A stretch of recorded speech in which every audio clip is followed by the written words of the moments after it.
Hello, everybody, and welcome. Happy Thanksgiving. Today is Thanksgiving.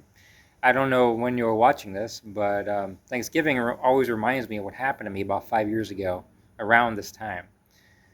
You see, I was having abdominal pains like usual. I've been suffering with Crohn's disease for about 10 years. So, about 5 years into it, I got a new doctor, a brand new one. She's a concierge doctor. And a concierge doctor just means that you pay her an upfront fee of thousands of dollars and she gives you her cell phone. So you have a more personalized experience. So she wanted all new tests done, and one of the tests was a CT scan. So I went in for my CT scan. My mom drove me. She had to wait in the car because it was COVID days, and everything was normal. And then I got out of the tube, and then they want me to put me back in. So I go back in for a second time, and I know this is abnormal. This is not right. A little nervous, but not that bad. So I get out, right? Putting my clothes back on, my pants zipped up, and the lady says, "Well, you can't leave yet." What do you mean I can't leave? I want to go. No, no, no, no. You have to go into this little room. And she brings me to this nursing, I guess, break room. That I said, well, what's going on? She can't tell me. She can't tell me. Can't say anything. So she leaves, close the door. Now I'm freaking out. What the heck's going on? She said, she said, the doctor needs to talk to me. The doctor needs to talk to me after seeing my CT scans? What's going on? I'm scared. So I call my mom. I say, Mom, you got to get in here. So my mom comes in. We're both kind of freaking out a little bit. And then I have my doctor's, concierge doctor's cell phone number. So I just dial it right away. She answers on the second ring. And first words out of her mouth were, "Are you on the way to the hospital?" The blood just drained from my body, and I got cold and shaky. What do you mean I'm on the way to the hospital? She goes, "Did you talk to the doctor yet?" I said, "No." She said, "Well, I'll wait till after you talk to the doctor. Call me back, straight away once you talk to the doctor there."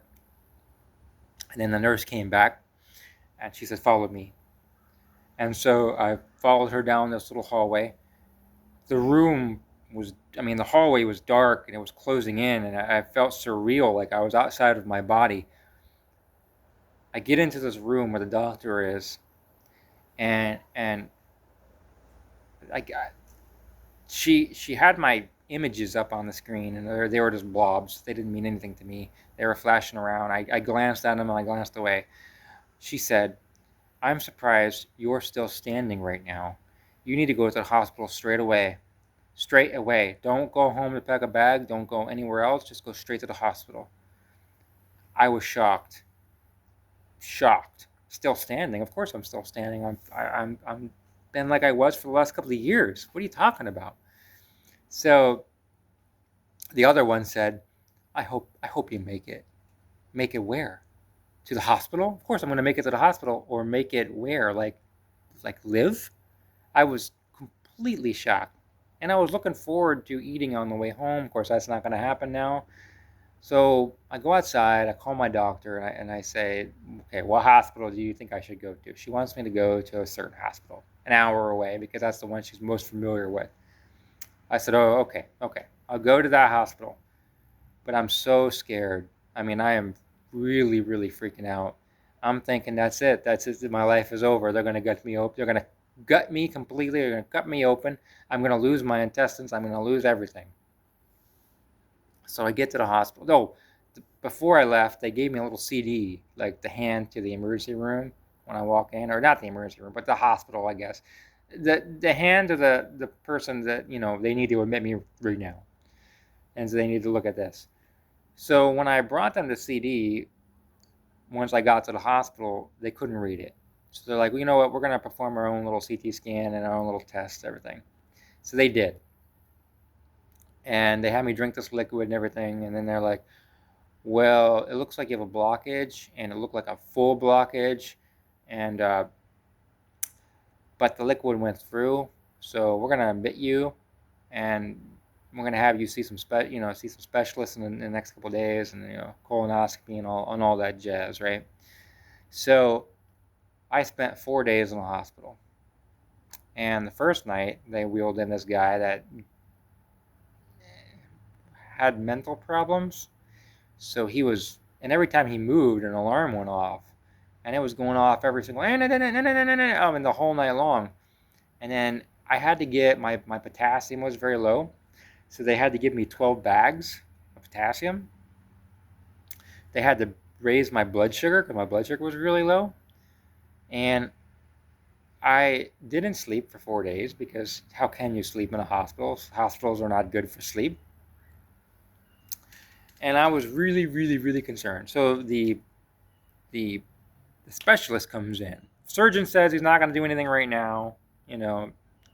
Maybe later. I was like, oh crap.